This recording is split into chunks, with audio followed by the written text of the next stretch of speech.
जिंदगी बदलने वाली कहानी, emotional story in Hindi. Best emotional story in Hindi में सुनने के बाद आपको मोटिवेशन के साथ साथ बहुत कुछ सीखने को मिलेगा। ये वीडियो को स्टार्ट करने से पहले आप कमेंट बॉक्स पर ओम बुधाय नमः लिखकर वीडियो को लाइक कर दें। तो चलिए दोस्तों, आज की कहानी जिंदगी बदलने वाली कहानी शुरू करते हैं। दोस्तों, आज जो मैं आपको कहानी सुनाने वाला हूँ, आपकी आंखों में अगर आंसू नहीं आए तो फिर मुझे कहना। बस शर्त यह है कि आप इस कहानी को थोड़ा ध्यान से सुना और मैं जो बोल रहा हूँ उसको अपने माइंड में इमेजिन करना। इसलिए आप आंखें बंद कर लें और आप एकांत में सुने। यह कहानी एक आदमी की जो है कि दिन रात मेहनत करता है था अपने परिवार वालों को पालने के लिए, अपने परिवार वालों का पेट भरने के लिए, जो कि हर आदमी करता है। लेकिन इसका जो बेटा था वह बिल्कुल ही आलसी और कामचोर था। वह सारा दिन सिर्फ मौज मस्ती करता रहता था और अपने बाप की कमाई को खर्च करता रहता था। तो इस बात को लेकर वह आदमी बहुत ज़्यादा परेशान रहने लगा था। लेकिन जब उसे लगने लगा कि अब पानी सर को ऊपर से जाने लगा है, तब उसने अपने बेटे को बुलाया और कहा कि अब तुम्हें काम करना पड़ेगा। तुम कुछ भी करो, लेकिन शाम तक अगर पैसे कमा के नहीं लाए तो तुम्हें घर में आने नहीं दिया जाएगा। अब लड़का तो था ही आलसी। वो अपनी माँ के पास गया और सारी बातें बताने लगा। तो उसके माँ ने अपने पास से उसको कुछ पैसा दे दिया और कहने लगी, तुम अपने पापा को शाम में यह कहना कि यह मेरी मेहनत की कमाई है।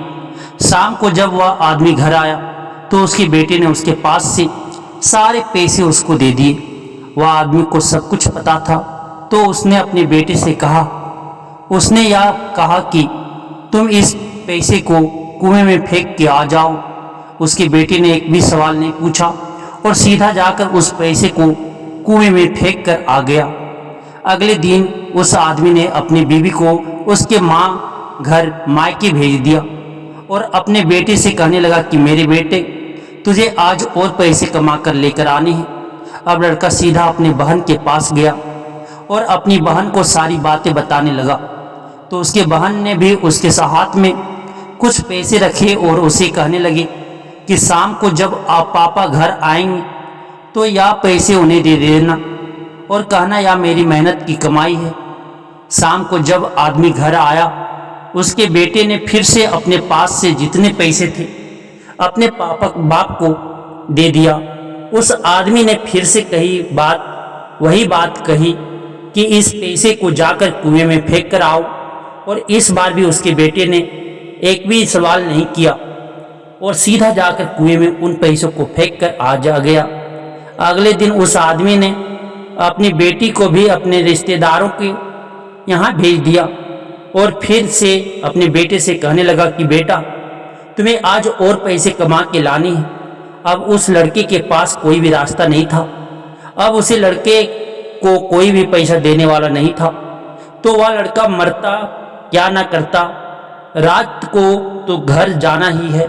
इसलिए वह सारा दिन काम ढूंढने लगा। बड़ी देर के बाद उसे एक जगह काम मिला।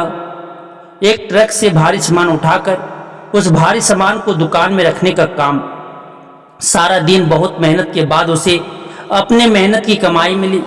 वह बहुत खुश हो गया और खुशी खुशी अपने घर गया।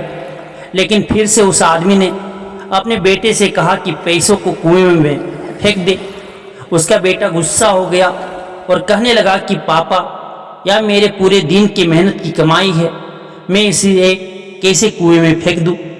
वह आदमी मुस्कुराकर कहने लगा कि मैं तुम्हारी एक दिन की कमाई को मैं कुएं में देने की बात कही तो और तुम गुस्सा हो गए। तो सोचो, जब तुम मेरी मेहनत की कमाई को गंवाते थे तो मुझे कैसा लगता होगा। दोस्तों, पापा से अच्छी कोई दौलत नहीं है पूरी इस दुनिया में। उस इंसान ने आपके सपने को पूरा करने के लिए अपने सपने को ख़त्म कर दिया। जब भी ज़िंदगी में फिजूल खर्च करोगे तो उसे इंसान के बारे में ज़रूर सोचना, क्योंकि वह इन पैसों के लिए दिन रात मेहनत करता है सिर्फ आपके सपने पूरे करने के लिए। और बाप के कमाने या ना कमाने से कोई फर्क नहीं पड़ता। पापा का होना ही आपके लिए सबसे बड़ी ताकत होती है। मैं आपसे एक बात कहना चाहता हूँ कि ज़िंदगी में कोई ऐसा काम ना करना कि उनका सर आपकी वजह से शर्म से झुक जाए। ऐसा काम करो उन्हें आप पर गर्व हो कि आप उनकी औलाद हो। एक छोटा सा शेर कह के इस कहानी को ख़त्म करता हूँ। एक रोज़ तुम्हें एहसास जरूर होगा कि मसरूफ़ तुम्हें थे, उम्र दराज होगा। एक दिन तुम्हें एहसास जरूर होगा कि मसरूफ़ तुम थे और उम्र दराज हुआ होगा। जिसकी उंगली का सहारा पकड़कर चला करते थे, आज वही छड़ी का तलबगार होगा। और जिसके सदके में जी रहे हो आज, वह ना तो रहा तो क्या होगा। पर अभी भी वक्त बचा है, कुछ खास तुम्हारे पास। कब तक? जब अब तक के बाप का साया तुम्हारे साथ होगा। और जन्नत के तलबगार हो तो सीने से लगा लेना, क्योंकि वही कल जन्नत का दरवाज़ा होगा। तो दोस्तों, कैसी लगी एक कहानी आप हमें कमेंट करके ज़रूर बताएं। और अगर एक कहानी आपको थोड़ा भी मोटिवेट किया हो तो अपने दोस्तों के साथ अवश्य शेयर करें। धन्यवाद।